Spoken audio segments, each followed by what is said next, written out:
Hello সবাইকে। আজ আমরা শিখব HTML এর একটি গুরুত্বপূর্ণ বিষয়, হেডিংস এবং প্যারাগ্রাফ। এগুলো আপনার ওয়েবসাইটের কন্টেন্টকে আরো সুন্দরভাবে সাজাতে সাহায্য করে। চলুন শুরু করি। HTML এ হেডিংস হলো টাইটেল।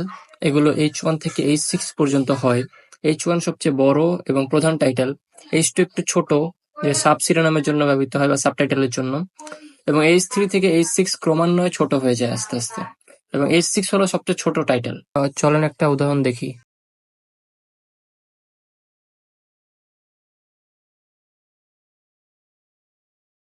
এখন Ctrl+S চেপে ফাইলটি সেভ করি, দেন ফোল্ডারে গিয়ে ফাইলটি ওপেন করলেই আমাদের ব্রাউজারটি আমাদের সামনে এসে পড়বে বা ওয়েব পেজটি।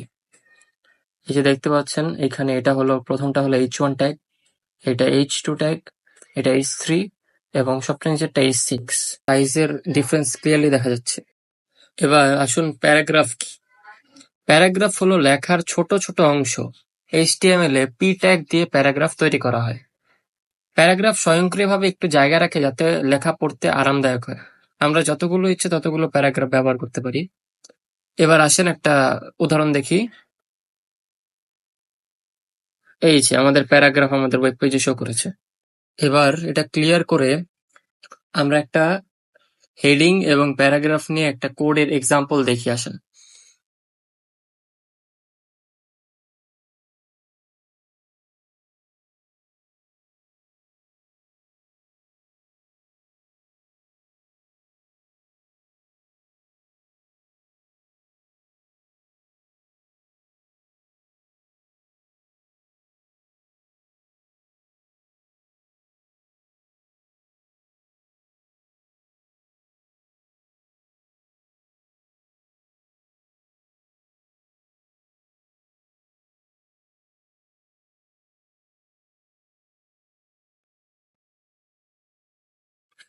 এবার আমাদের কোডটি সম্পূর্ণ হয়েছে এবং কোডটি কি আছে এবার আমরা ডিসকাস করি। এটা হলো আমাদের H1 মানে প্রথম হেডিং, এটা একটা প্যারাগ্রাফ ট্যাগ, এখানে আরো একটা প্যারাগ্রাফ ট্যাগ আছে, নিচে H2 ট্যাগ এবং এর মধ্যে আরেকটা প্যারাগ্রাফ ট্যাগ, তারপর H3 ট্যাগ, তারপর আরো একটি প্যারাগ্রাফ ট্যাগ। এবার আসুন আমরা ফাইলটি সেভ করি এবং এখানে গিয়ে ওয়েবসাইটে গিয়ে রিফ্রেশ দিই, তাহলে আমাদের ওয়েব পেজটা রেডি হয়ে আসবে।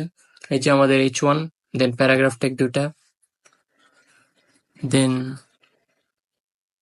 এটা হলো আমাদের নিচেরটা অ্যাবাউট মি, এটা হলো H2, দেন আবার প্যারাগ্রাফ ট্যাগ, দেন H3 এবং আরো একটি প্যারাগ্রাফ ট্যাগ। এটাই ছিল আপনাদের জন্য ছোট্ট একটি উদাহরণ হেডিং এবং প্যারাগ্রাফ দিয়ে। হেডিংস এবং প্যারাগ্রাফ আপনার ওয়েব পেজকে সাজায় এবং পড়তে সাহায্য করে। এছাড়াও এছাড়াও এটি ওয়েব পেজের এসইও র্যাঙ্কিং এও সাহায্য করে। তো এই আজকের ভিডিওতে এটুকুই শিখলাম HTML এর হেডিংস এবং প্যারাগ্রাফ নিয়ে। যদি ভালো লাগে তাহলে লাইক, সাবস্ক্রাইব করতে ভুলবেন না। পরের ভিডিওতে আবার দেখা হবে। ভালো থাকবেন। আল্লাহ হাফেজ।